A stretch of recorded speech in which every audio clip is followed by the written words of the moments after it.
I think it started probably with the Pablo Escobar faces because I put those on display in Miami, and I wasn't really hip to Miami. I mean, I was, but I didn't really consider, I guess, the other side of it. But that said, when I put these Escobar faces up, some people came and they were extremely pissed off. Like these Colombian people were really upset, and they had a right to be. Some of their people, they were alive when some of the bombings happened and things like that. But the beautiful thing about art is that once you're able to explain it and why you did it, it could be and it was a completely different reason to why I did the pieces. And so even though they were still mad that they were Escobar pieces, they understood my stance.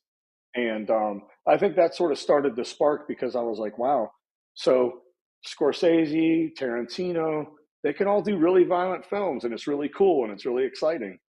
But when you put something on a piece of canvas where there's no other image to come and sort of save you, you're forced to deal with that.